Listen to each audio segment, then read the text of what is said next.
இதுதான்டா திமுக, இதுதான் திமுக. திராவிட மாடல் அரசுனா என்னன்னு கேட்குறாங்கல்ல, அவங்களுக்கெல்லாம் பதில் இதுதான். சட்டம் ஒழுங்கு இனிமேல் என்னோட நேரடி கட்டுப்பாட்டு கீழே இருக்கும். குற்றம் செய்கிறவங்க யாராக இருந்தாலும் தண்டிக்கப்படுவாங்க. இன்னொரு முறை சொல்கிறேன், குற்றம் செய்கிறவங்க யாராக இருந்தாலும் தண்டிக்கப்படுவாங்க. இந்த பொன்மொழிகளெல்லாம் சொன்னது யார் தெரியுமா? நம்மளுடைய தமிழ்நாட்டினுடைய மாண்புமிகு முதலமைச்சர் ஐயா மு.க. ஸ்டாலின் அவர்கள். இன்னைக்கு அண்ணா யூனிவர்சிட்டியில் நடந்திருக்கக்கூடிய அந்த இன்ஜினியரிங் படிக்கக்கூடிய மாணவிக்கு நடந்த இந்த பாலியல் வன்கொடுமை இன்னொரு பெண்ணுக்கு நடந்துடவே கூடாதுன்னு நம்ம எல்லாரும் பதப்பதைத்துட்டு இருக்கோம். ஆனால் ஆட்சி அதிகாரத்துக்கு வந்து 4 ஆண்டுகள் நிறைவு பெற போகிற இந்த சூழ்நிலையிலையும் சட்டம் ஒழுங்கு சந்தி சிரிக்குது அப்படின்னா அது இந்த ஆட்சிக்கும் அதிகாரத்துக்கும் வந்திருக்க ஒரு மிகப்பெரிய வெக்கக்கேடாக தான் நம்ம எல்லாருமே பார்க்கணும். இந்த மாதிரி ஒரு நாட்டில் நம்ம வாடுறோம் அப்படிங்கிறதுக்கு உண்மையாக வேதனைப்படணும், வெக்கப்படணும். இந்த மாதிரி ஒரு சமூக குற்றத்துக்கு பேர் போய்கிட்டு இருக்கக்கூடிய ஒரு அரசை தேர்ந்தெடுத்ததுக்கும் நம்ம எல்லாருமே வந்து பெருத்த அவமானம் கொள்ளணும் அப்படின்னு தான் நான் சொல்லுவேன். வணக்கம்.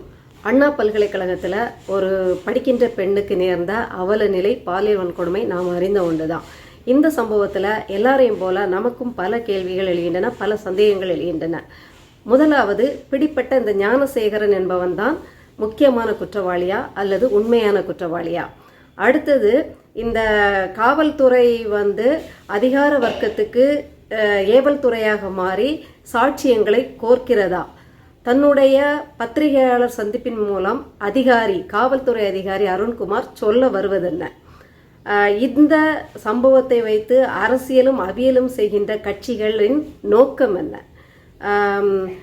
யாரா இருந்தாலும் என்னை அணுகுங்கள், என்னுடைய லத்தி காத்து கொண்டிருக்கிறது என்று பெரிதாக பீலா விட்டு கொண்டிருந்தாரே திருச்சி எஸ்பி அவர்கள், இந்த சம்பவத்திற்கு ஆற்றப்போகும் கடமை என்ன? இது வந்து கேள்வி, மீதியெல்லாம் சந்தேகங்கள். இந்த நிகழ்வுல நம்ம தமிழக அரசை பார்த்து கேட்குற கேள்வி ஒரு சிலது என்ன அப்படின்னா, இந்த பாதிக்கப்பட்ட பெண் போய் அங்கே குற்றம், அதாவது காவல்துறையில் வந்து அவங்க கம்ப்ளைண்டை கொடுக்கும்போது இந்த மாதிரி ஒரு நபர் என்னை வந்து பாலியல் வன்கொடுமை செய்திருக்கிறாருன்னு சொன்னபோது அவர் ஃபோனில் வந்து சாருன்னு சொல்லி இன்னொருத்தவரை பேசிகிட்டு இருக்கார். அப்போது 48 மணி நேரம் கடந்தும் ஒரு நபரை மட்டும் குற்றவாளின்னு கைது பண்ணியிருக்கிறீங்க. ஆனால் அந்த குற்றவாளி திமுகவை சேர்ந்த சைதை கிழக்கு தொகுதியினுடைய மாணவ துணை அமைப்பாளர் அப்படின்னு சொல்ற ஒரு பொறுப்பை வகிக்கக்கூடிய ஒரு திமுக காரர் அப்படிங்கிறத திட்டமிட்டு திமுக அரசு மறைத்து வருவதை நம்மளால பார்க்க முடியுது. ஏன் இந்த வேலையை பார்க்குறீங்க அப்படிங்கிற கேள்வியை நாம எழுப்புறோம். அதோடு சேர்த்து கூடவே அவன் சாருன்னு சொன்னதை யாரு, அந்த சார் யாரு, அந்த நபர் யாரு, கைது பண்ணிட்டீங்களா அப்படிங்கிறதையும் நாம கேள்வியாக எழுப்புறோம். இது வரைக்கும் அதற்கான பதில் அரசு தரப்புலேருந்து வரவே இல்லை. முதலாவது வந்து 2 பேர் தன்னை பாலியல் வன்கொடுமை செய்ததாக மாணவி கூறியதாக தான் தகவல் வந்தது. அதுக்கப்புறம் தகவல் என்ன வந்ததுன்னா, அவனோட கைபேசியில் அழைப்பு வந்ததாகவும், சார் நான் பேசிக்கிட்டு இருக்கேன் அப்படின்னு சொன்ன மாதிரியும், அந்த சாரோட நீ உடன் இருக்கணும்னு சொன்ன மாதிரியும் ஒரு பரவல் பரவிச்சு. அதுக்கப்புறம் பார்த்தீங்கன்னா இப்போ வந்து காவல்துறை அதிகாரி என்ன பண்ணுறாரு, இந்த பத்திரிகையாளர் மீட்டிங் ஒன்று வச்சு என்ன சொல்ல வராருன்னா, நீங்கள் நினைக்கிற மாதிரியெல்லாம் ஒன்றும் கிடையாது, நீங்கள் அசம்ஷனாக நினைக்கிறதுக்கெல்லாம் நாங்கள் பதில் சொல்லிகிட்டு இருக்க முடியாது, இங்கே வந்து குற்றவாளி இவர் ஒருவர் தான், வேறு யாரும் கிடையாது, சாருன்னெலாம் ஒருத்தரும் கிடையாது, ரெண்டாவது நீங்கள் நினைக்கிற மாதிரி பெரிய பெரிய ஆட்கள்லாம் இதில் சம்மந்தப்பட்டிருப்பாங்கலாம் நீங்கள் நினச்சா நான் பண்ண முடியாது அப்படிங்கிற ரீதியில் பத்திரிகையாளர் சந்திப்பில் சொல்லியிருக்காரு. ஏன் நாங்கள் எஃப்ஐஆர் ஏன் வெளியில் வந்தது, எப்படி வந்திருக்கலாம் அப்படின்லாம் ஒரு விளக்கம் வேறு கொடுத்துருந்தாப்புல. அதே மாதிரி இதெல்லாம் வச்சு பார்க்கும்போது தான் நமக்கு இன்னும் இந்த சந்தேகங்கள் இருக்கின்றன. ஏன்னா அந்த பிரியாணி கடைக்காரன், பிரியாணி மேன் வேற, அந்த பிரியாணி கடைக்காரன் என்கிட்ட அந்த அயோக்கிய நாய் எப்படி இந்த இதில் நுழைந்து இவனுக்கு இதே வேலையாக உள்ளதுன்னெலாம் சொல்லப்படும் போது, அப்போ இத்தனை நாளும் இந்த பல்கலைக்கழகத்தில் ஒருவர் கூட இதை கண்காணிக்க தவறிவிட்டார்களா? பாதிக்கப்பட்டவர்கள் வேணா அச்சத்தின் மிகுதியால் வெளியில் சொல்லாமல் இருக்கலாம், ஆனால் இதே அவன் எப்பொழுதுமே இப்படி வந்து தனியாக 2 பேர் சேர்ந்திருந்தால் அதை சாதகமாக பயன்படுத்தி கொள்வான் அப்படியெல்லாம் பேசப்படுதே. அப்படி ஒரு தொடர் இது அவனால் செஞ்சுக்கிட்டு அமைதியாக இருந்திருக்க முடியுமா? அப்படி சுவரேறி குதிச்சு வந்திருக்க முடியுமா? அப்போ அங்கே வந்த ஆடி கார் அது யாரோடது, அந்த சார் யார் அப்படிங்கிறதெல்லாம் ஒரு பெருத்த சந்தேகத்தை கிளப்புது. எனக்கு என்னவோ என்னுடைய பார்வைப்படி என்ன தோணுதுன்னா, மாணவியே இதில் ஒரு முக்கிய பிரமுகர் சிக்கியுள்ளார், முக்கிய குற்றவாளி. அவருக்காக தான் இந்த பெண் அதாவது அச்சுறுத்தப்பட்டிருக்கா. முதலாவது அந்த பேசி கொண்டிருக்கேன்னு சொன்னதெல்லாம் இவருக்காக தான்.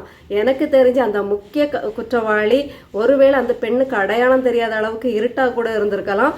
அந்த முக்கிய குற்றவாளியை திட்டமிட்டே காவல்துறை மறைக்கிறது என்றே எங்களுடைய எண்ணம். இந்த அதிகார வர்க்கம் தங்களை சார்ந்தவர்கள், தங்களை சார்ந்த கடைமட்ட உறுப்பினர்களை கூட காப்பாற்ற தான் துடிக்கும். அப்படி இருக்கும்போது இவன் ஒரு பொறுப்பில் இருக்கும் ஞானசேகரன் இன்னொருவருடன் நீ உடன்பட்டு போகணும்னு சொல்லும்போது அவனை விட பெரிய ஆளாக தான் இருப்பான். பெரிய ஆளுக்காக தான் கைகூலியாக இந்த வேலைகளை செஞ்சுக்கிட்டு இருப்பாங்க. இவங்களும் அனுபவிச்சுப்பாங்க, அந்த அயோக்கியத்தனத்தை இவங்களும் அரங்கேற்றுவாங்க. அதனால காவல்துறை அதிகார வர்க்கத்தோடு, இன்னும் சொல்லப்போனால் திமுக இந்த விடியா அரசோட இணைந்து அவர்கள் அறிவுறுத்தலின் பேரில் ஒவ்வொரு சம்பவங்களையும் நாங்கள் கைபேசியில் இதை எடுத்தோம், அவன் இத்தனை வழக்கு இருக்கு இப்படியெல்லாம் சொல்லி ஒருவன் மீதே பழியை போட்டு ஒருவனையே குற்றவாளியாய் சுட்டி காட்டி இந்த வழக்கை முடிக்க பார்க்கிறது. இதற்கு பின் ஒரு பெரிய திமுக புள்ளி, பெரிய பிரமுகர் இருக்கிறார் என்று ஆணித்தரமாக நம்ப முடிகிறது. இது ஒரு டே லைட்ல நடந்துட்டு இருக்க ஒரு சம்பவமா இருக்கிற இதே சூழ்நிலையில புதுக்கோட்டையில ஒரு அரசு மருத்துவமனையில ஒரு செவிலியரை நிர்வாணமாக படம் எடுத்து 10 லட்ச ரூபாய் கேட்டு ஒரு திமுக பிரமுகர் மிரட்டி இருக்கிறாரு.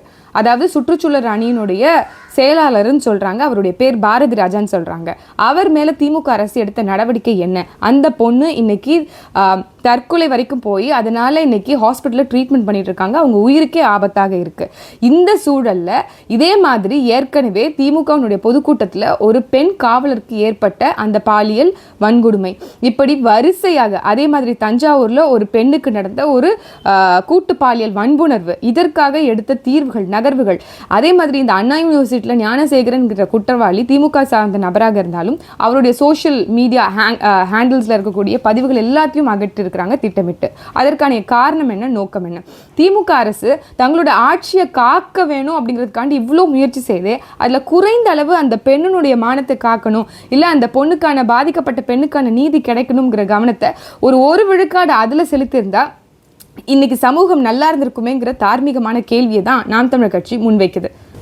ஆட்சியினோட மானத்தை காக்கணும்னு நினைக்கிறது, அந்த பெண்ணுடைய மானத்தை முதலீடு செய்து இந்த ஆட்சியினுடைய மானத்தை காக்க வேணும்னு ஏதாவது நிர்பந்தம் இந்த திமுக அரசுக்கு இருக்கா அப்படிங்கிற கேள்வியும் நமக்கு இருக்கு.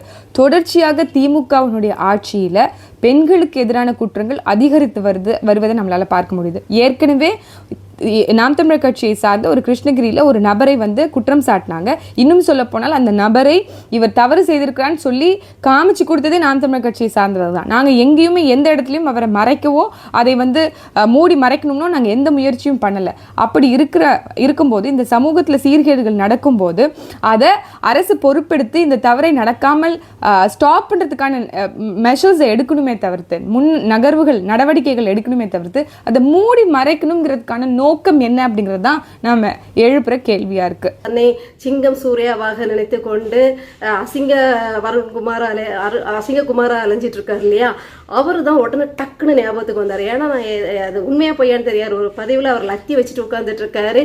நில அபகரிப்பு, பாலியல் வன்கொடுமை, அந்த கொடுமை, இந்த கொடுமை, இது அது எந்த குற்றங்கள் செஞ்சாலும் என்கிட்ட வாங்க, நான் அந்த லத்தியாலே எல்லாத்தையும் சரி பண்ணிடுவேன் அப்படிங்கிற மாதிரி போட்டிருக்க மாதிரி ஒரு பதிவை பார்த்தேன். அது உண்மையா இருக்கும் பட்சத்தில், இல்லை நீங்கள் உண்மையான ஒரு அப்படி குற்றங்களை தண்டா துடிக்கிற ஒரு ஐபிஎஸ் அதிகாரியாக இருந்தால் இப்போ இதுக்கு நீங்கள் என்ன செய்ய போகிறீங்க? அதாவது நீங்கள் போட்டாலும் போட்டீங்க, குற்றத்துக்கு எதிராக நான் பயங்கர நடவடிக்கை எடுப்பேன் அப்படின்னு லத்தியோட ஃபோட்டோவை பார்த்தாலும் பார்த்துச்சு, உங்கள் லத்திக்கு வேலை வந்துடுச்சு, உங்கள் காக்கி சட்டைக்கு ஒரு அரிய வேலை வந்திருக்கு. என்னன்னா, இவன் தான் முக்கிய குற்றவாளியா, இவனுக்கு பின் வேற யாராவது இருக்காங்களா அப்படின்னு நீங்கள் கண்டுபிடிச்சு கொடுத்தீங்கன்னா கொஞ்சம் நல்லா இருக்கும். ஏன்னா நீங்கள் கண்டுபிடிக்கிறது எல்லாமே எங்கேயோ நடக்கிற ஒரு விடயத்தை ஒருத்தருக்கு புகார் கொடுத்துட்டாங்கன்னா அது திமுகவுக்கு எதிராளியா இருந்துட்டாங்கன்னா, திமுகவை குறை சொல்பவர்களாக இருந்துட்டாங்கன்னா, எங்கேயோ பேசுனதுக்கு உங்ககிட்ட புகார் வந்த அடுத்த நிமிஷம் நீங்க என்ன நடவடிக்கை எடுத்துடுறீங்க. அப்புறமா வந்து எவ்வளவு ஈனத்தனமான செயல்கள் செய்யணுமோ அத்தனையும் செய்றீங்க. இப்போ வந்து உலகமே பார்க்குற மாதிரி இந்த சம்பவம் வந்திருக்கு. நீங்கள் இப்போ துணிச்சலாக நின்று திருச்சியில் புகார் தர்றதுக்கு எக்கச்சக்கமான பேர் இருப்பாங்க. நீங்கள் அந்த புகாரை எடுங்க, கையில் எடுக்கிறீங்க, லத்திய சொல்லட்டுறீங்க. நீங்கள் வந்து அந்த முக்கிய குற்றவாளியை கண்டுபிடிச்சி சட்டத்தின் முன் நிறுத்து. அதோட முடிக்கக்கூடாது. அதுக்கு என்ன தண்டனை உண்டோ அந்த தண்டனை வாங்கி கொடுத்துக்கிட்டு உட்காருங்க அவங்க சீட்டில். இதை ஒரு சவாலாக எடுத்துகிட்டு செய்யுங்க திருச்சி எஸ்பி வருண்குமார் அவர்களே. இப்படி நாளொரு மேனி பொழுதொரு வண்ணமாக சட்டம் ஒழுங்கு சீர்கேட்டு இருக்கக்கூடிய இந்த நிலைமையில தான் ஐயா முதலமைச்சர் ஸ்டாலின் அவர்கள் சொன்னார். அதை திருப்பியும் அவருக்கு ஞாபகப்படுத்த வேண்டிய கடமை நம்ம எல்லாருக்கும் இருக்கு. இன்னைக்கு தமிழ்நாடு சுடுகாடாக மாறிக்கொண்டிருக்கிறது. காவலர்களுக்கோ இல்லை செவிலியர்களுக்கோ மருத்துவர்களுக்கோ ஆசிரியர்களுக்கோ யார் ஒருவருக்கும் பாதுகாப்பு இல்லாத ஒரு சூழலை தமிழ்நாட்டு மக்கள் சந்தித்துட்டு வர்றது அதிகரித்திருக்கு. இதற்கு என்ன மாதிரியான நடவடிக்கைகள் இந்த திமுக அரசு எடுக்கும் அப்படிங்கிறதுல கொஞ்சம் கூட நம்பிக்கை இல்லாமல் நம்பிக்கை இழந்துட்டு இருக்கோம் நம்மள மாதிரியான மக்கள். மணிப்பூரில் நடக்கும்போது அண்ணாமலைக்கு வந்து ஒன்றும் உதடும் துடிக்காது, உடம்பும் துடிக்காது. யார் எதை பற்றியும் அந்த மணிப்பூரில் நடந்துச்சுன்னா எனக்கு என்ன வந்துச்சு அப்படின்ட்டு இருப்பாங்க. அப்போல்லாம் அவர் சாட்டை எடுத்தெல்லாம் அடிக்க மாட்டார் தன்னை. ஏன்னா சாட்டை அப்போ தான் செய்ய கொடுத்துருந்தார். மணிப்பூரில் கலவரம் நடக்கும்போது, இந்த பாலியல் வன்கொடுமை நடக்கும்போது அவர் சாட்டை செய்ய கொடுத்துருந்தனால அது இப்போ தான் வந்திருக்கு. இந்த சம்பவம் நடக்கும்போது தான் வந்திருக்கு. அதனால இப்போ அவர் சாட்டை எடுத்து அடிச்சுக்கிட்டார். இது எங்கள் வீட்டில் எல்லாம் நாங்கள் ஏதாவது சின்ன சின்ன தப்புகள் செஞ்சால் எங்கள் அப்பா சித்தப்பாக்கள்லாம் என்ன பண்ணுவாங்கன்னா, அக்கா என் தங்கச்சியை வச்சு என்ன குட்ட வைப்பாங்க, என்னை வச்சு என் தங்கச்சியை குட்ட வைப்பாங்க. கூட்டு குடும்பமாக இருந்தாங்கன்னா அத்தை பசங்களும் இருப்பாங்க. இப்படி மாற்றி மாற்றி குட்ட வைப்பாங்க. இதில் என்ன விஷயம்னா, அக்காவும் தங்கச்சியும் குட்டும் போது வந்து பெருசாக வலிக்காது. ஏன்னா ஒருத்தர் பெருசாக விட்டு கொடுக்க மாட்டாங்க.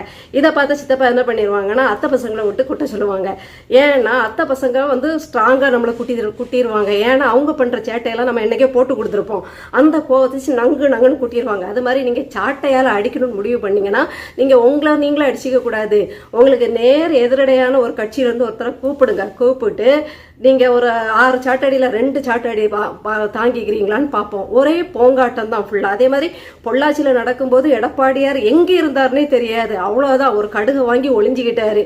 எனக்கு என்னப்பா வந்துச்சு, அதுக்கும் எனக்கும் சம்மந்தமே இல்லை அப்படிங்கிற மாதிரி. இந்த பொள்ளாச்சி சம்பவத்துக்கும் மணிப்பூருக்கும் ஐயா ஸ்டாலினும் அக்கா கனிமொழி அவர்களும் பொங்குன்னு பொங்கிட்டாங்க. ஆனால் இன்னைக்கு அவங்களோட ஆட்சியில் வரும்போது அவங்க வந்து கள்ள மௌனம் சாதிக்கிறாங்க. அப்புறம் அது வந்து வீறிட்டு வெளியே வெடிச்சு செதறின உடனே ஒரு நபரை மட்டும் சுட்டி காட்டி நாங்கள் நடவடிக்கை எடுத்தோன்ட்டு ஒரு பாசாங்கு காட்டுறாங்க. நான் எப்போவுமே சொல்லுவேன், திராவிட கட்சிகள் ஒரு பாசாங்கு கட்சி தான் அப்படிங்கிறத. இப்போதான் நான் நினைக்கிறேன், ஏன் இந்த அவியலும் அரசியலும் செய்கிற இந்த அரசியல்வாதிகளை நம்பி இந்த மக்கள் கூட்டம் நாசமாக போகுதுன்னு எனக்கு தெரியல. தன்னுடைய கட்சிக்காரனே ஆனாலும் இது மாதிரி பாலியல் வன்கொடுமைகள் செஞ்சால் தூக்கி தூர எரிஞ்சிருவோம், நாங்களே காட்டி கொடுப்போம், நாங்களே போலீஸில் பிடிச்சி கொடுப்போங்கிற நாம் தமிழர் கட்சி எங்கே? நீங்கள் இந்த சம்பவங்களெல்லாம் வச்சு அரசியலும் அவியலும் பண்ணுகின்ற நீங்கள் எங்கே?